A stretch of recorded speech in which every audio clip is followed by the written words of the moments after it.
In 2014, director Darren Aronofsky released a version of Noah that left audiences asking why the biblical patriarch was being portrayed as a brooding eco-warrior. This gritty portrayal clashed with the sanitized Sunday school version most of us grew up with, a gentle story about animals boarding a boat 2x2 to escape the rain. But psychologists have begun to document a condition called pre-traumatic stress disorder. It is a state of collective, impending dread regarding rising sea levels and the slow violence of a changing climate.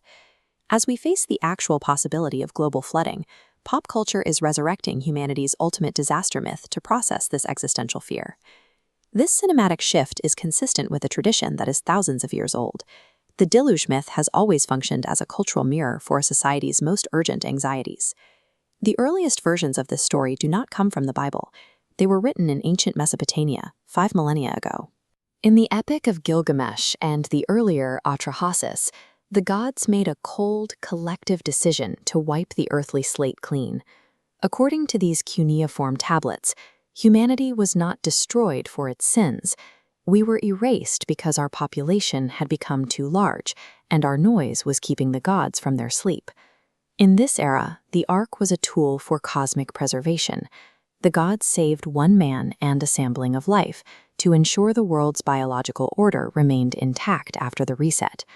To the Mesopotamians, the flood explained cosmic balance. It was a mechanism for maintaining order in a world that felt harsh and unpredictable. The Hebrew Bible adapted this framework, but shifted the motive for the destruction. The sin was no longer mere noise, it was Hamas, a term for interpersonal violence, brutality, and the breakdown of moral responsibility. This changed the nature of the Ark. It was no longer a tool for random survival, but a specific reward for Noah's individual righteousness. When the biblical flood ended, it resulted in a divine covenant and new moral laws designed to prevent that same violence from taking root again. By shifting the cause of the flood from overpopulation to human cruelty, the biblical authors transformed a tale of cosmic pragmatism into a didactic lesson about moral accountability. Today, we are seeing this myth evolve once again through cinematic midrash, filmmakers creatively rewriting sacred texts to diagnose 21st century problems. Modern films are pivoting the flood's justification yet again. The ultimate sin is no longer violence between people, but humanity's destruction of the natural world. This scriptural tension drives the modern retelling. It pits the command to subdue the earth against the mandate to care for the garden. The new Ark addresses this by making the vessel a sanctuary for biological diversity, shielding it from our destructive reach. The ancient story has been repurposed as a stark warning about anthropogenic climate collapse and our failure to protect the planet's ecosystems.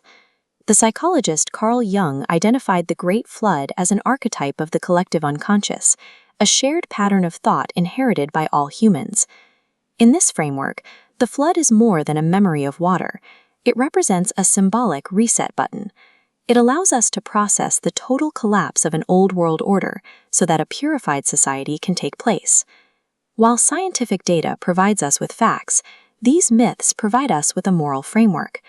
They help us navigate the struggle of survival when our physical world begins to disappear. These myths provide the emotional and moral blueprints we need to survive massive changes. They assure us that while catastrophe has always been part of the human story, so has the capacity for renewal. As the waters of our own time continue to rise, we must ask ourselves, what are we willing to carry onto the Ark, and what kind of world will we build when we finally reach dry land?